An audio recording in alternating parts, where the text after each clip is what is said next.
We have Danita Harris. I am in awe to be sitting in front of you. So we're talking about being black in Cleveland, but you weren't originally a Clevelander. Where are you from? No, I am not originally a Clevelander. I am from Chester, Pennsylvania, which is right outside of Philadelphia. Okay. So I'm an East Coast girl, I guess. Okay. But I feel like I am a Clevelander now. I went to school, University of Maryland, lived in D.C. For 10 years before I moved here. So, but I've been here now 20 years. So, you know, my parents live here. I came here because my parents were here. And so I needed a job, so I came here. But I do feel like I am a Clevelander. I was going to ask you, how did you become a Clevelander? Because it's a thing to be a Clevelander now. It is, because Cleveland is very unique. It's a unique market. I was working at BET. I graduated from University of Maryland, worked at BET for 8 years. And in 1997, I got laid off because BET canceled a lot of their original programming.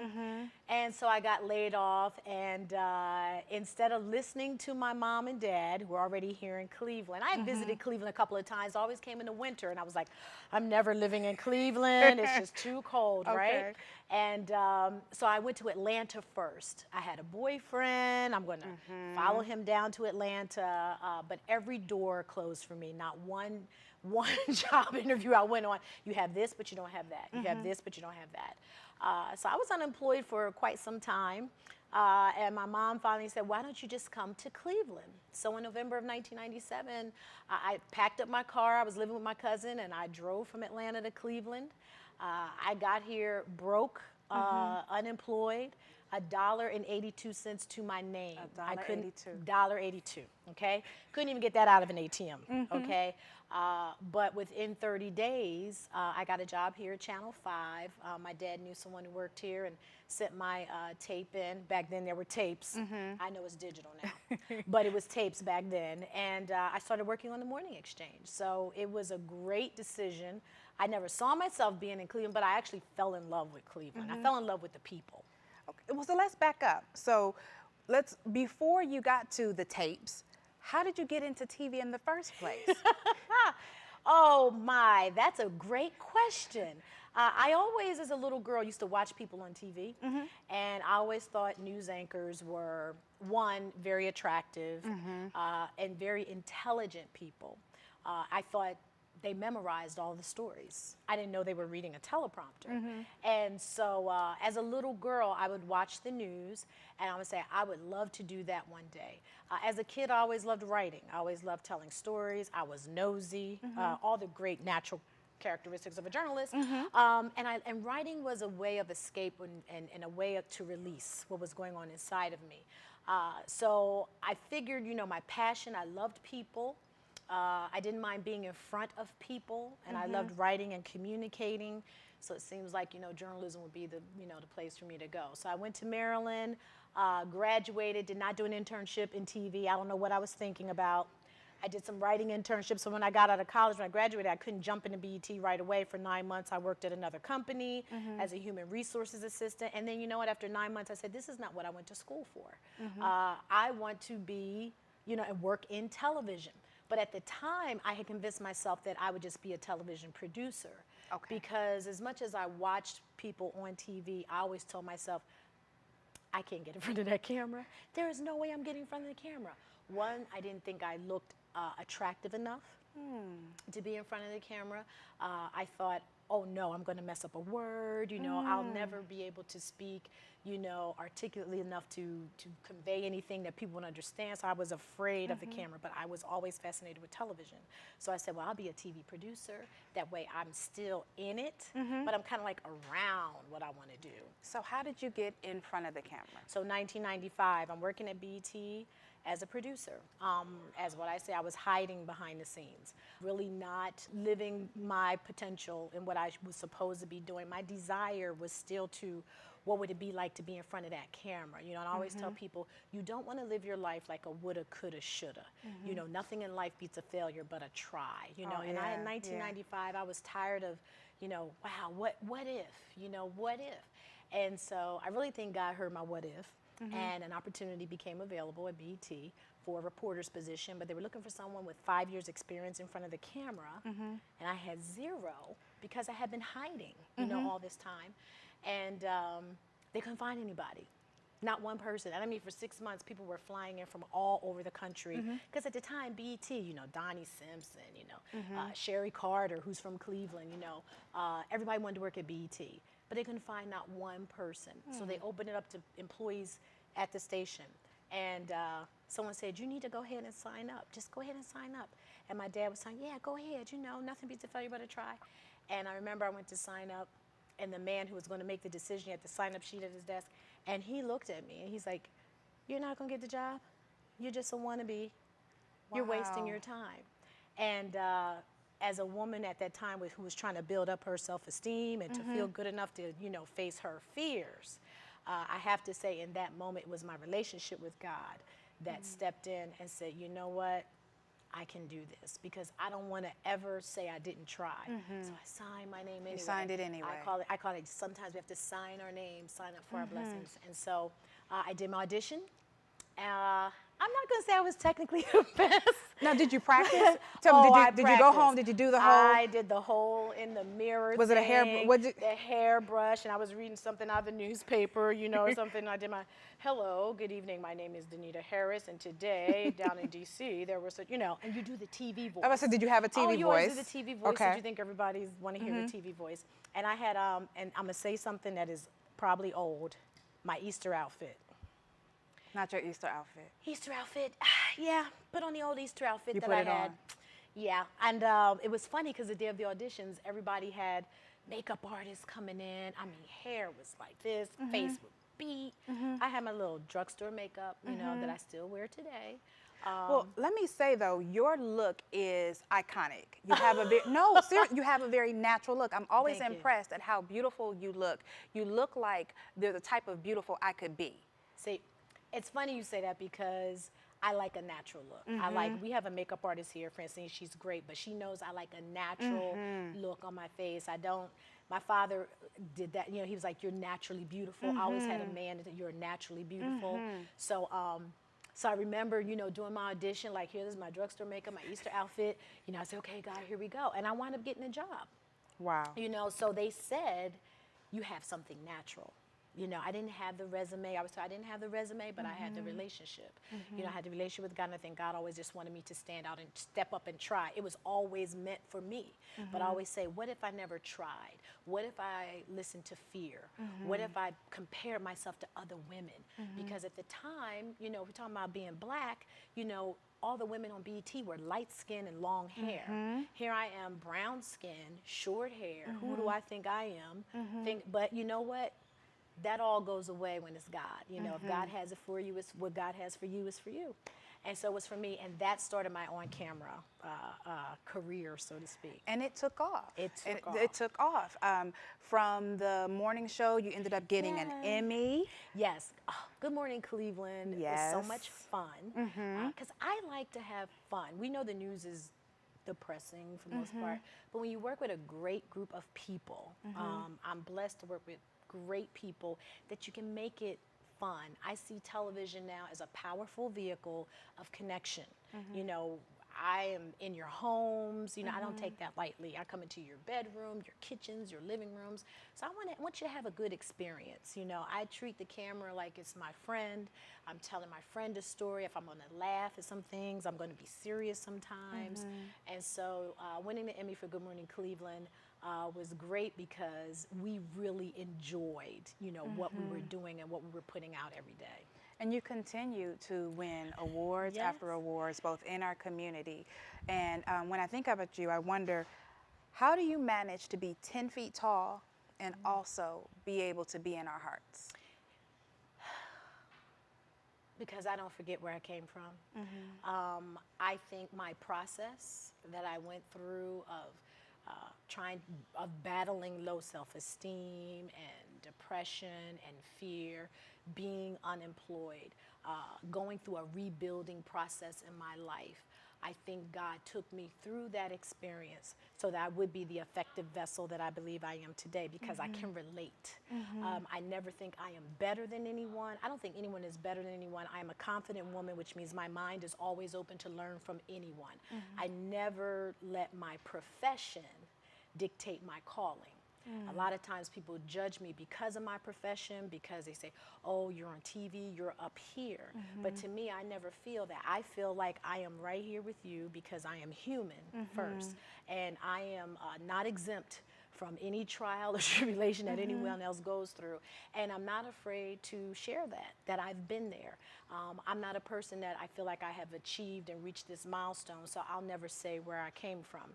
I'm the person that say, this is where I was when Jesus found me. You know, I was, you know, backing that thing up. I was dropping it like it's hot. I was smoking. I was drinking.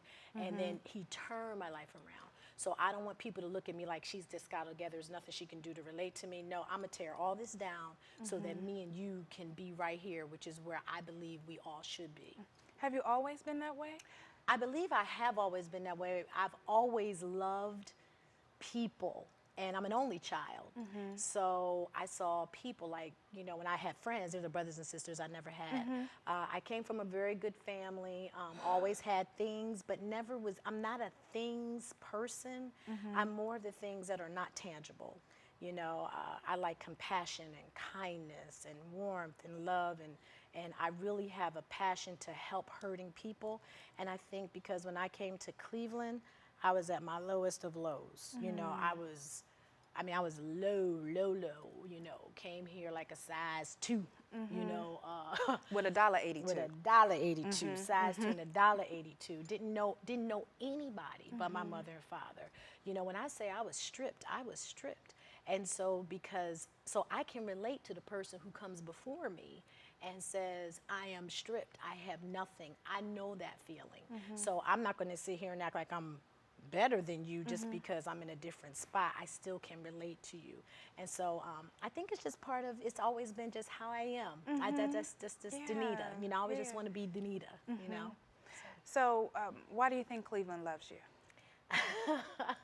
Because I am Cleveland. You know, Cleveland, the people here embraced me. Because Cleveland, to me, the people are warm. They're family. When they embrace you and they're loyal. They are authentic. I'm authentic. I do not like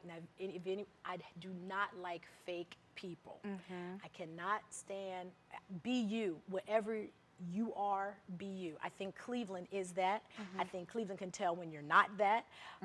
And so coming here, it's like I felt like this is me. The pace was me. It's just family. It's like aunts and uncles and your nephews and your brothers. You know, that's how I look at viewers when I go out and I meet people. Older women, I'm their granddaughter. You know, when you're on TV and you're single, you're like everybody's daughter, or you're their grandbaby. You know, then when you get married, then you know you're the great mom or whatever, or the great wife. So I think that's why Cleveland, because I think they pick up in me that I'm just Danita, you know, and I don't have any pretense, because they're not all about that, and neither am I. So I think I kind of fit right in with the way they are. And I love, when I tell you, I love them. I left Cleveland for a while, went back to DC and went to WJLA, and I missed Cleveland. I was only gone for 8 months. I missed Cleveland. We missed you. I missed Cleveland, so you know I had to come back, and now this is home. You know, Cleveland is home to me. It feels like home. God has blessed me tremendously here. It wasn't the geographic location that I thought I would be blessed in, but sometimes your promised land isn't what you think it is. And so I feel like Cleveland is the land where God's promises were fulfilled in my life, and even more to be fulfilled. He has given me a wonderful platform, and I am using it for Him. And I pray that comes across too. Yeah, I believe it does. I pray it does. I definitely believe it does. So tell me a little bit about, when I think about what it is you're able to do in the city and the impact that you're able to have, the one thing I love most about being able to relate to you are things like marriage and motherhood. Tell me about how those things play a part in who you are and how you do this. Wow. First of all, the M&Ms, I call The them. M&Ms. The M&Ms. Yes. Marriage and motherhood totally changed me. I got married later in life, and so I always thought, you know how when you're a little girl, you think one way about marriage, but when you get married, it really matures you. You know, you grow so much, you learn so much. I would say marriage was such a learning curve for me to figure out some things in me that I knew I had, some I didn't know I had, some things my husband sees in me that I didn't see in me. Like, I'll be very honest with you, I ran from preaching for a long time. Okay. Even though I was speaking at a lot of churches, a lot of pastors here in Cleveland was like, you are a preacher. I was like, no, I am not. I am a speaker. Even though I knew I was called at 28. At 28, I heard the Lord call me, and I thought I was really losing my mind because I was in the worst state of my life. I was going through a dark time, and I was praying one day, and I heard God say, you're going to preach my word, you're going to do this. I said, oh, my Lord, I'm really crazy now. He's telling me I'm a preacher. And actually, it was my husband who really said, no, you are a preacher. And I was running for so long. And so that is one of the blessings when you see someone that can recognize your strength and nurture that and not feel like because you're a woman, you know, never that. My husband's never like that. Chase coming into my life, wow. Chase is an answered prayer. He is, I don't even know what to say. Chase is a prayer I said to God that I wanted a baby boy, and I gave God a deadline. It was in October of 2009, and I was driving home after the news, and I had my nursery all done, you know, because me and my husband, I had been pregnant 4 times. I had 4 miscarriages, and I'm very open about that because I want women who may feel that or feel like you're less than a woman because you didn't birth something out of your loins. You know, I birthed my child in the spirit. You know, it doesn't make you less of a woman. It doesn't make you less of anything. And I always knew I would be a mother. And so sometimes you have to remember when God says he's going to fulfill the desires of our heart, he fulfilled my desire. You just got to be open to how he's going to do it. Well, listen, what I appreciate about you so much is that you allow us to see what it takes to be strong and what it takes to be real. Yeah. What would you say you are most real about? Who I am, my flaws. I am not ashamed to share my shortcomings. I think that's the key to my personality is that I don't try to be perfect. Does that ever make anyone nervous? I think so. That's a great thing because they expect me to be, you know, they expect me. Hi, I'm Danita Harris. I'm at the University of Maryland. I graduated with my broadcasting journalism degree. I've went to BET. I've met Oprah Winfrey. I've met Diana Ross. I've traveled all over the world, except they'll get a hi, I'm Danita. I suffered with low self-esteem. I was depressed. I was unemployed. I had the spirit of fear for a long time. I used to be terrified to get in front of a camera because I thought I was so ugly. And I did see that's but that's Danita. See, I try, and I think that takes the power away from anyone trying to tell my story because I will tell my own dirt. I don't need you to tell it. I'm not ashamed because I'm free, and once you're free, you ain't no shame. Nobody, you take the power away, and I learned that. I don't need anyone to tell my dirt. I tell my own dirt. Yes, I went to the club on Saturday, and yes, I was singing in the choir on Sunday, and yes, I dropped it like it was hot, and yes, I did. Yeah, I did that. Yep, I smoked that. The drop it like it's hot, Danita. The drop it, that's how I talk. I got to keep it real. I had someone tell me this. They said, you know what? You can take it high. You talk street. There you go. They said, then you bring it on back around because that's me. You know, I say I can go to Hunting Valley, or you might see me down on 105. I just like people from all walks of life. You know, I was raised that way. My parents were to just be open to all things. Diversity is big to me. I just love that. And so I never put myself in a box. You know, I don't put myself in a box. And I don't like people to put me in a box. Yeah. And if I feel like I'm going to disappoint you because I'm not going to be what you think I am. Because every time they say, you certainly aren't like that lady on the news. I thought you were all da da da. I say, honey, no. No. Or I'm low maintenance. They want to do, no, I'm good. I can go get that. I can, well, you know, you know how I am with you. You know, I'm just a sister, you a sister, you know. So. Yeah. So you are cool with all types of people. That I've seen firsthand. I come in awestruck, and you're like, just settle down. It's okay. It's all good, right. Tell me have you ever been awestruck? Like, have you ever interviewed someone and you thought to yourself, Yes, Oprah Winfrey. Oprah Winfrey? The first time I interviewed her, she was here in Cleveland at Olivet. I don't think I slept for 2 days. I mean, how am I going to interview the woman that I look at to get my interviewing skills? Yeah, you know? yeah. I put you, just like, I put her way up here. And I remember being so nervous. I mean, stomach, just in awe. When she came in the room, you're just like, I watch you on TV every day, and you like right here, and now I got to sit here and ask you questions. But I think what I learned from her and what I gleaned from her a lot is the reason why she's so popular is because when you sit across from her, you don't feel her great. You don't feel how big she is. You're thinking that, but she's just talking to you like she's talking to you. My feet hurt, her shoes, whatever. She's like that. She's kind of silly.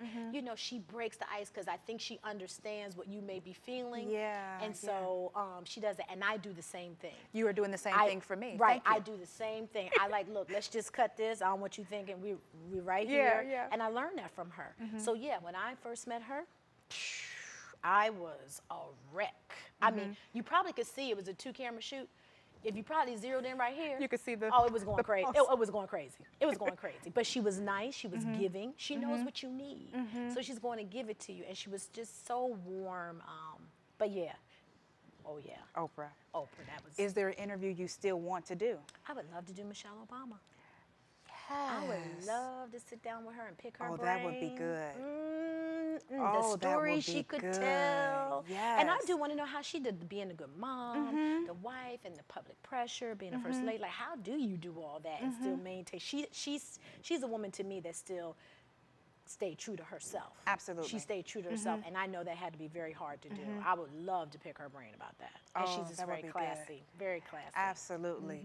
So listen, we talked about marriage, we talked about motherhood. Let's talk about ministry. Tell me or tell us about Shine. I love Shine. Okay. Shine. So for those who don't know what Shine is, tell us Okay. what Shine is. So let's start when I turn 50. Okay. When I turn 50. When you will turn 50. We'll say when I will turn 50, but someone told me when I turned 50, the song that Kelly Price sings, "It's my time to live, it's my time to fly," whatever. So I just had this feeling like 50 was, it's my time to shine, you know? And that was in May. And then in August, last summer, it came to me. I was journaling. I journal. And I was journaling, and in my earbuds, I had some worship music, and I'm journaling and get my thoughts out. And literally, the Lord just spoke it to me. It's your time to shine. And shine is an acronym, and He gave me the meaning for it. And this is what I want people to know. S, you are special to God. Special. H, you have been handpicked by God to do something unique. I, you will influence others to choose God by your lifestyle. N, you are needed in the kingdom of God. And E, you will excel in excellence through God. These are women who shine.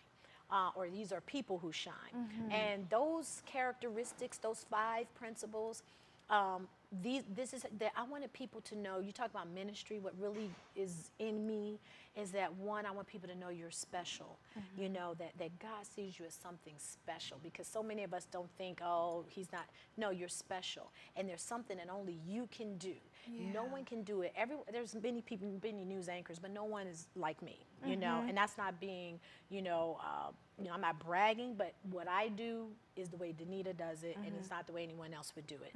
And then I'm needed. Don't we all want to feel needed? Absolutely. You want to feel needed. And then E, you have excellence in your life. You can have excellence through God. So Shine started in November of 2016, and we meet at a hotel. God told me not to put it in a church. Okay. I could have very well put it in a church, but He told me not to put it in a church, that this would be for women. And there are 3 pillars to Shine. One, He wanted me to give women practical tools. Sunday service is great. We can get happy, we run around. But what about when you got bills to pay when you get home? Come on. Where are your resources? You're down. You don't know anything. Give women practical tools. Do you know how to balance your checkbook? Do you know what a budget is? You know, how do you get your self-esteem up? Give them tools for self-talk. I brought people in to teach you how to interview, how to get your resume together. So I give practical tools to women to help their lives shine in all areas of their lives. Then there's a philanthropic tool. I teach women how to sow into organizations that are already working. Oh, that's good. That will help, that's helping hurting women or young girls. Okay, so every Shine meeting, there's an organization that will come in, be it the YWCA, Renee Jones Empowerment Center, the Women's Wellness Organization we gave back to that helps women transition from prison back into the community. But here's the key. If you don't have money, I pick organizations that have volunteer opportunities as well, because I don't want you sitting in Shine feeling as if you don't have anything in your wallet, you have nothing to give. Yes, your time, your gift, you have something that you can give another woman or a hurting child that could help them. It doesn't have to come out of your wallet. And then we have the empowerment, the inspiration, where I give messages, you know, of empowerment that God wants them to hear about. We pick different themes. So, you know, we had Don't Hate the Wait. Hope for the holidays, excellence, mistaken identity. I have one coming up called Everybody Needs Somebody. I did one called 911, Check Yourself Before You Wreck Yourself. And that was a whole panel on mental health in the African American community. You talk about being black in Cleveland, the one thing I notice and what I do every day is a lot of stories come about mental illness. That's so good. And I'm doing a story now on black men and depression. In my doing this story, I'm talking to, you know, a doctor, and she's telling me where our numbers are. There's a crisis. And so what I did was I did a whole shine on, hey, there's a 911 emergency. When the Cleveland Metropolitan School District is the #1 attempted suicide rate for teenagers in the country, we have a problem. So it's another way that I think I'm used to reach back to our community, to bring awareness. Let's pull off the scabs. Let's dispel the myths. Let's come against the craziness. You can't pray everything away. Sometimes you need prayer and a pill, okay? And there's nothing wrong with that. Come on. So I think that's how people ask me my profession and how my calling work hand in hand. I know he did that on purpose. I know God did that on purpose. So I do things like that. So Shine, you're going to hear more and more about Shine. I'm up to 300 women a month now. I cut it at 300, so but I believe it will grow. And we're going to be touching all types of topics. We're going to be helping women just be the best that they can be, because that's my heart, that's my passion, to empower them. I guess I see that woman I used to be, and I see that woman I used to be, and I see that loss, that fear, no relationship with God, and that's I just want to pour back into every woman that comes in. I want to pour back into. Now, how do they find out more information about Shine? So Shine, we have a Facebook page. Okay. It's Your Time to Shine. So you can do that. Our website will be up soon, and that's going to be shine-now.org. Okay. Shine-now.org. And so it'll be all the information on there. But as of now, we will be meeting once a month. I've been keeping it consistent, following, you know, orders. Usually the first Saturday or second Saturday of the month, we meet at the Embassy Suites in Beechwood. And but we're going to be doing some bigger things and taking it outside. And we get people from all over, you know, from Warren, Canton, just ages from 18 up to 70. Oh, that's so good. So it blesses me. And you are definitely shining. Oh, well, you thank you. are shining. I have Thank enjoyed you. talking with you. Thank you. Listen, before we go, would you tell me, what does it mean to you to be black in Cleveland? Let me tell you what it means to me to be black, period. Come on. I never, and I think this has a lot to do with my mother, I never let my color or my gender stop me from doing what I believe I am supposed to do. I have a confidence that I'm an intelligent woman, and that I am, because I am a woman of faith, that makes me even more dangerous. But I do feel a responsibility to be a good example in general. Okay, just to be a good example of a human being, good example of being a woman of God. But being black in Cleveland, coming here, and I have to say, I'm gonna give a shout out to Leon Bibb, because when I first came to Cleveland, Leon Bibb pulled me to the side, and he says, never forget your community. Always give to your community. And he instilled that in me. I was already a person of service, you know, I've always believed in community service, but when Leon talked to me, and so it's my own personal commitment. You know, no one tells me to go out here and do things on the weekends. I make my own schedule, because it's my own personal commitment, because I want to show. Do you know, when I see a little black girl that says, oh, I like you because you look like me, and that I never thought that someone that looked like me could be on TV. That still exists today. It does. It still exists today. Or people that say, and no hating here, but I get a lot of girls say, I like that you have your own hair. Come on. That means something to me. When I see young people that say, wow, when I go to schools, that's why I go to schools, I go to high schools, elementary schools, and colleges, that when I share my story, that it's inspiring them, that you don't let your race or your gender stop you from being, because the mind is the most powerful thing you have that no one can touch. And that's why I teach that. See, I think when we get to a certain status, it's not for you to just get there and forget. Really, successful people always reach back and help pull other people up. That's the sign of a successful person. So to be Black in Cleveland, I love this community so much that I want to do everything I can to help in any way that I can. Because first and foremost, that's the kind of human being I am. And then to be Black, I'm proud of that. Yes. My mother taught me to be a proud, strong Black woman, to work hard and play hard. So I work hard and I play hard. Yes, and you do wonderful things in the city. Thank you are so a much. joy. Thank you Thank so you much. so much. Thank you.